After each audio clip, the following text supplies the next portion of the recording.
নমস্কার, ববিতা রান্নাঘরে আপনাদের সবাইকে স্বাগত।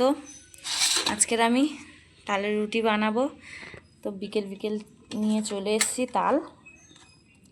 তালটাকে আগে আমি এটা দিয়ে এই দাঁতটা দিয়ে ছেড়ে নেব।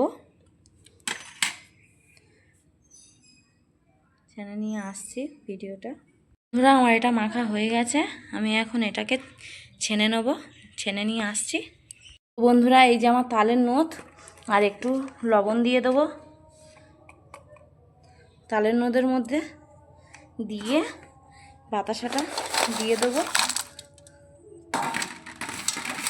যাতে বন্ধুরা একটু এটা থেকে একটু জল ছাড়ে। এটা দিকে জল থাকবে, এটা ততক্ষণ ভিজুক। এদিকে আমি আটাটা চেলে নিই। বন্ধুরা, আটা চালা হয়ে গেছে। এই তালের নদটা যেটা নুন বাতাসা দিয়ে মাখিয়ে রেখেছিলাম সেটা এর মধ্যে ঢেলে দিয়ে, আর এটা ভালো করে সুন্দর করে একটা মুন্ডু বানিয়ে নেব। এটা ভালো করে মেখে নেব। বন্ধুরা, এটাকে আমি 10 মিনিটের জন্য ঢেকে রেখে দেবো, যেহেতু এর মধ্যে বাতাসাগুলো আছে, এটা একটু গলে যাবে ঢেকে রাখলে। এগুলো গোল করা হয়ে গেছে, আর এই যে আটা নিয়ে এবার রান্নাঘরের দিকে যাব। বন্ধুরা, আগে আমি উনুনটা ধরিয়ে নিয়েছি, সব রকম রান্না হচ্ছে। আর এদিকে হচ্ছে রুটি বেলাটা হয়তো দেখাতে পারবো না, ও ভাজাটা দেখাতে পারবো না, কিন্তু যেটুকুনি সম্ভব সেটুকুনি পারবো এক হাতে। তো বেলে নিয়ে আসছি। বন্ধুরা, এই আমার বেলা হয়ে গেছে, তো এটাকে আমি দিয়ে দেবো এটার মধ্যে। বন্ধুরা, এক হাতে তো হয় না, আপনারা তো জানেন। বন্ধুরা